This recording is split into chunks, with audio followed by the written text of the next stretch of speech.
Well, bills are pouring in, it seems, for people who have failed to get e-tags. Sanral has warned that by not paying, you're breaking the law and you'll have to face the consequences. Well, is it law? What are those consequences? And how exactly does this all work? Well, let's speak to Dembovsky, chairperson of the South Africa Justice Project.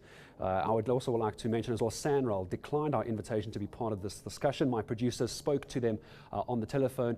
They are apparently on holiday and their offices are closed. So I do want to note for the record that Sanral was invited to this particular discussion. However, let's speak to Dembovsky from Justice Project SA. Howard, morning. Are people who don't have e-tolls breaking the law? Yeah, well, they definitely, not e-tags.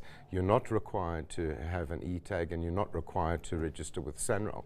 However, if you don't pay, of course you're breaking the law. I mean, that's a fundamental aspect of law. If the law exists and you don't comply with it, you're breaking it. So it's as simple as that.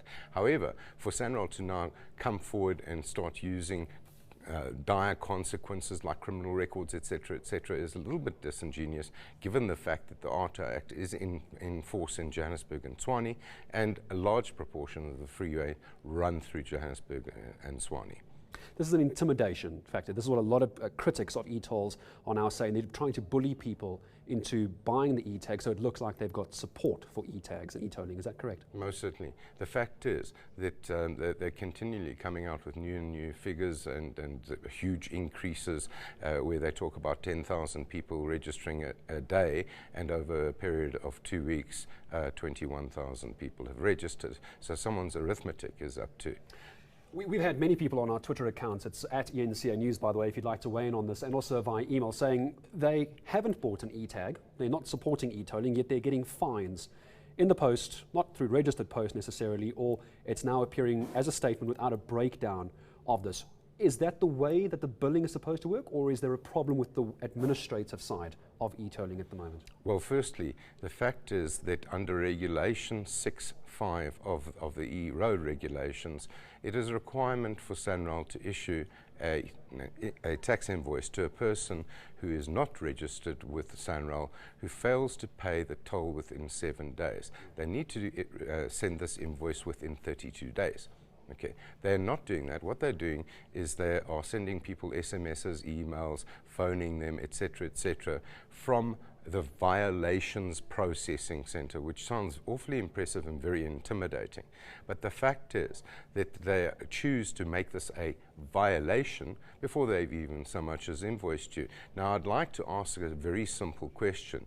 Do you know of a single business in this country that will pay sums of 8, 9, 10,000 rand without a tax invoice, then try and claim VAT back on it? Do you know what's going to happen to them if SARS tax audits them? They're in trouble. Well, this is the problem, Howard, and this is where it starts getting so very murky. People are scared of these criminal records. They get this statement in the post. It looks very formal. It seems to be formal from Sanral. Do they pay it? Don't they pay it? For people watching at home, what are they doing with this piece of paper now? Should they comply? Should they not comply? What do you say? Well, the fact is, you're entitled to get an invoice. Okay, Sanral needs to send you that invoice. In criminal law, intent has to be there. If you are refusing to pay an invoice, that is a completely different kettle of fish to awaiting an invoice. So Sanral is going to have a very, very big problem when they try and prosecute this in a criminal court, because people are going to be acquitted because there is no intent until such time as that person has finally turned around and said, I refuse to pay, finished, prosecute me. Final question to you. Earlier I spoke to Andrew Chua from NUMSA. He was very clear to me on air as far as e-tolls is concerned. I'd like a quick reaction from you on this if you could, saying that anyone who wants to oppose e-tolls should be willing to break the law and go to jail. What's your stance on that comment?